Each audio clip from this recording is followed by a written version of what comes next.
नमस्कार दोस्तों, बिहार की खबरों में एक बार फिर से आप सभी का स्वागत है। बिहार की खबर को जानते रहने के लिए सब्सक्राइब करें माई स्मार्ट बिहार के इस यूट्यूब चैनल को, जिससे कि आपको बिहार से जुड़ी हर एक छोटी बड़ी खबर लगातार मिलती रहे।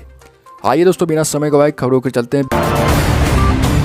बिहार में इस साल झमाझम बारिश है और जून के 30 दिन में ही 339 mm बारिश हुई है, जो सामान्य से 119% अधिक है। मौसम विभाग की माने तो आने वाले 90 दिनों में पिछले कई साल का रिकॉर्ड टूट सकता है। अब तक बिहार में 38 जिलों में से 36 में सामान्य से अधिक बारिश दर्ज की गई, जबकि पूर्णिया और किशनगंज में सामान्य से कम बारिश हुई है। अगली खबर तो मुजफ्फरपुर में बुधवार को दिन दहाड़े एक प्रॉपर्टी डीलर नवल सिंह की हत्या कर दी। नवल सिंह शिवहर के चर्चित नेता श्री नारायण सिंह के भाई थे।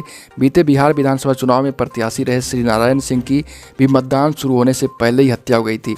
अपराधियों ने आज शहर के बीचों बीच बाइक से जा रहे नवल सिंह को पहले ओवरटेक कर रोक दिया, फिर एक अपराधी बाइक से उतरा और 3 गोली मार दी। इसके बाद मौत कन्फर्म करने के लिए नज़दीक से फिर दनादन 5 गोली मार दी। घटना अहियापुर थाना क्षेत्र के सहवाज की है। भारत में बनी कोवैक्सीन पसंद नहीं, उन्हें रूस की वैक्सीन स्पुतनिक पसंद आई और दोनों बुधवार दोपहर 3:30 बजे पटना स्थित जयप्रभा मेदांता अस्पताल पहुंचे और कोविड-19 से बचाव के लिए स्पुतनिक वैक्सीन की पहली डोज दी। विदेशी वैक्सीन लेने के सवाल पर तेजस्वी यादव ने अस्पताल से निकलते हुए कहा कि वैक्सीन तो वैक्सीन है, सभी कोरोना से लड़ने की वैक्सीन है।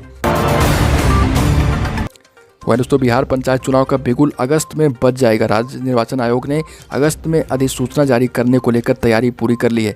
चुनावी अधिसूचना जारी होते ही पूरे राज्य में चुनावी आचार संहिता लागू हो जाएगी। चुनाव आयोग की तैयारियों के अनुसार बिहार में पंचायत चुनाव को लेकर लगभग 2 महीने आचार संहिता लागू रहेगी। वहीं दोस्तों, सीएम नीतीश कुमार बुधवार को दिल्ली से 8 दिनों के प्रवास के बाद पटना लौट आए। सीएम जब पटना आए तो आंखों पर काला चश्मा लगाए हुए थे। वो अपनी कार से उतरे नहीं। पटना एयरपोर्ट पर तमाम मीडियाकर्मी सीएम का इंतजार कर रहे थे, लेकिन नीतीश कुमार ने कार के अंदर से ही कहा कि दोनों आंखों का ऑपरेशन सफल रहा। अभी डॉक्टरों ने बाहर धूप में ना निकलने की सलाह दी है। मुख्यमंत्री इतना कहते हुए आगे निकल गए। पिछले 8 दिनों से सीएम नीतीश कुमार अपनी आंखों के इलाज के लिए दिल्ली में थे।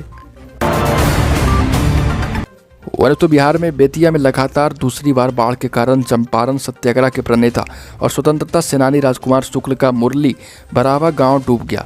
पंडई नदी में उफान के कारण गांव में घर बार डूब चुके हैं और बाढ़ से कुल 250 घर पानी में बह गए। लोग किसी तरह अपने घरों से निकलकर पलायन कर रहे हैं और यहाँ सीने तक पानी है, घर पानी में बह रहा। और दोस्तों, लोक जनशक्ति पार्टी में जारी उठापटक का असर केंद्रीय मंत्रिमंडल के विस्तार पर भी पड़ा है। पहले कहा जा रहा था कि 20 जून तक मोदी कैबिनेट का विस्तार हो जाएगा, लेकिन नहीं हो सका। अब बताया जा रहा है कि जुलाई में होगा।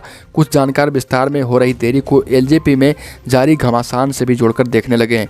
अब भाजपा वेट एंड वॉच के मूड में चल गई है और वह चिराग और पशुपति पारस के प्रति वोटरों का मूड भांपने में लग गई। चर्चा थी कि इस बार के मंत्रिमंडल विस्तार में एलजेपी को भी शामिल किया जाएगा, क्योंकि एलजेपी सुप्रीमो रामविलास पासवान का निधन केंद्रीय मंत्री रहते ही हो गया था। अगली खबर तो बिहार प्रदेश कांग्रेस कमेटी में अध्यक्ष और 4 कार्यकारी अध्यक्ष को बदला जाना तय है। इसकी कवायद तेज है। जानकारी है कि बिहार प्रदेश कांग्रेस प्रभारी भक्ति चरण दास ने प्रदेश अध्यक्ष पद के लिए राजेश राम का नाम प्रस्तावित किया है और वो दलित वर्ग से आते हैं और कुटुंब से 2 बार विधायक रह चुके हैं और उनके पिता दिलेश्वर राम बिहार सरकार में मंत्री हैं। और 4 कार्यकारी अध्यक्षों के लिए ढाका के पूर्व विधायक मनोज सिंह, बेगूसराय से पूर्व विधायक अमित भूषण, पटना साहिब से चुनाव लड़कर हार चुके भागलपुर के परवीन कुशवाहा को शामिल किया जाएगा। अगली खबर दोस्तों, मौसम विभाग ने बिहार में 30 जून से 2 जुलाई के बीच भारी से अति भारी वर्षा को लेकर अलर्ट जारी किया है और इसका अधिक प्रभाव उत्तरी बिहार यानी हिमालय की तलहटी से सटे राज्य के जिलों पूर्वी चंपारण, सीतामढ़ी, मधुबनी, सुपौल, अररिया और किशनगंज में होगा। इन जिलों में भारी से बहुत भारी बारिश वर्षा की संभावना है। इसके साथ राज्य के अनेक स्थानों पर गरज के साथ आकाशीय बिजली को लेकर अलर्ट किया गया है।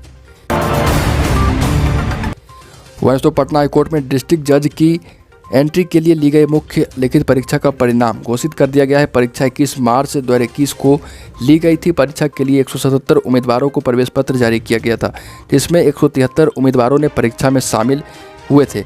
मुख्य लिखित परीक्षा में 53 उम्मीदवारों ने इंटरव्यू के लिए सफलता प्राप्त की। सामान्य वर्ग के उम्मीदवारों के लिए कट ऑफ अंक 112 रहा, जबकि सामान्य महिला वर्ग में कट ऑफ अंक 102 रहा। बीसी वर्ग के लिए कट ऑफ 99 रहा और कोर्ट के आदेशानुसार रजिस्ट्रार जनरल द्वारा जारी नोटिस के अनुसार इंटरव्यू की तिथि के संबंध में सूचना शीघ्र दी जाएगी। अगली खबर दोस्तों, बेगूसराय में अपराधियों ने दिन दहाड़े वार्ड 26 के परमानंद सिंह की गोली मारकर हत्या कर दी। वार्ड पार्षद की हालत गंभीर है और घटना लोहिया नगर थाना क्षेत्र के आनंदपुर भवन टोली के पास की है। और वार्ड पार्षद अपने घर के सामने टहल रहे थे, तभी बाइक सवार अपराधी आए, उन्हें गोली मार दी। घटना के बाद इलाके में हड़कंप मच गया है। आसपास के लोगों की भीड़ लग गई है। स्थानीय लोगों ने घायल को इलाज के लिए निजी अस्पताल भेज दिया है। तो दोस्तों, बिहार की खबरों में अभी के लिए इतना ही। अगर आपने अभी तक इस चैनल को सब्सक्राइब नहीं किया तो सब्सक्राइब करें माई स्मार्ट बिहार के इस यूट्यूब चैनल को, जिससे कि आपको बिहार से जुड़ी हर एक छोटी बड़ी खबर मिलती रहे।